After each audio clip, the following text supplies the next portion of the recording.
I'm just gonna wrap it up.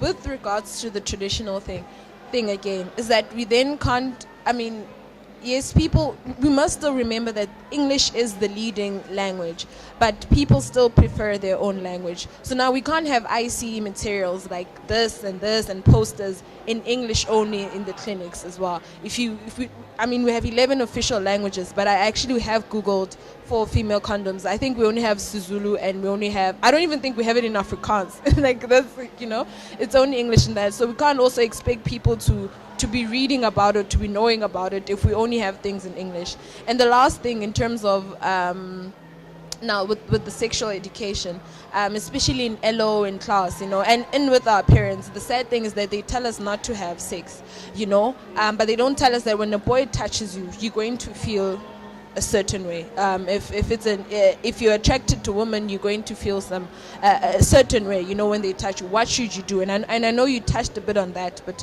can you please elaborate on that first? Yeah, health education has to be for everybody, from, like you say, in life orientation, but even from 6-year-olds, because already they ask, not even 6, 3-year-olds will notice and say, oh, this one, you have a vagina, this one is a penis. Already that's an opportunity for sexual health education. So your reaction as an adult to that child already at that age influences how they relate to their own body, to other people's bodies and things like that. So it's very important that you maintain language positive, sex positive dialogues and raise children who are confident, but they'll only be confident if you respect them. So if your child says, I'm full, I don't really feel like eating lunch, and you force them, you will eat this food. We've heard that, you will eat this food, you will finish your lunch. What does that teach you? That you mustn't listen to your own internal voice. If you're feeling full and enough, you must eat, because an adult said you will eat and finish the food. So when 10 years later, another man on the street says to you, hey, Ntombazana, what's your natural reaction? It's obedience, because you adults say, when adults speak, you do, regardless of how you feel. So we need to respect kids. When a kid says, I don't want to kiss utatas tontoni that they don't even know, respect that. They don't want to kiss them. How many of us at funerals, at weddings, are forced to hug people we don't know and kiss people we don't even want to kiss? Never mind, even if you know them, you just don't want to kiss them. And they force you. No, it's Uncle John. No, but I don't want to kiss him. No. But what's that teaching children? So even if you don't want to offer affection, you will do it because an adult says so. So they grow up with that thing at the back of their head, and that's why a lot of women freeze when they're in that situation of rape. It's like a battle between your internal gut feel and the battle between what you should be doing, what you know is wrong. But do you see where that goes? Because we're not raised to be confident and listen to that inner voice and speak out. So what do you say when you don't want something? But we punish kids. When a kid says no, naughty corner, you can't speak to mommy like that.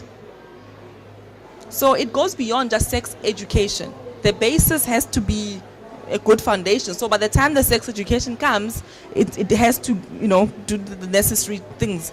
But another thing is, a lot of young girls ask me about consent, which is a big thing. And in movies, you never see people stop and say, can I touch you? Can I hug you? They just go for it. Romantic comedies, and all of us grew up watching romantic comedies. You have never seen a scene enacted where there's a consent for sex acts. So kids grow up already thinking, if I go out at night with a boy, and that scene, with the moonlight under the lamppost and the kiss happens, we grew up thinking that.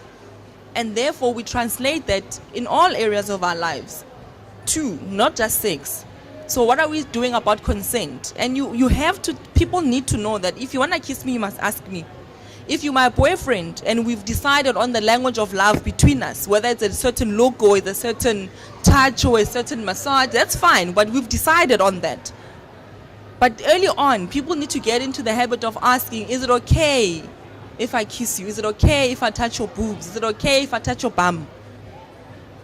It's so basic. It's so basic. But if the foundation is that, then you can then have fun and enjoy. But you can't if, as a woman, for example, you say yes, you want to have sex. And someone tries to have anal sex with you. But you didn't say yes to anal sex. But when now you said yes because of vaginal penetration. So when did that go to anal sex? And people don't respect that. I've had couples who just don't respect the fact that I said yes to vaginal sex but not anal sex. So one form of yes doesn't mean yes to everything. And it's not a lifetime of yes. So we got married. But doesn't mean every time you come home, I must just give it up. This is not something I give up. That's what's attached to me. And in the very center, do you see where it's hidden? So how am I giving it up every day to someone? J by default. It can't work that way.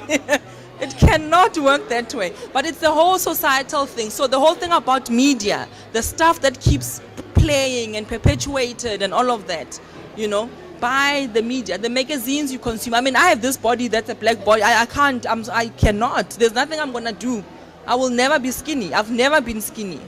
But when you look at magazines growing up, what's the picture you see? It's not this. So for a long time as black girls, we have this body dysmorphia thing going on, you know. And unless you have, for example, a friend, a sister, a cousin, a mother, a granny who tells you that your boobs are big and they're beautiful, that your bum is great, that it's big, and your hips protrude, that is beautiful, you are going to fall into the trap. And who are you going to blame? The magazine? Because they're going to say they're just reflecting society. So I think as individuals, as mothers, as sisters, us also to younger girls, how are we contributing to making sure that they are better humans, that are loved and respected? So it also starts with each and every one of us. You know, how do we, after this, how do we go back home? What conversations do we have with our kids? Because the government is not going to do this for us.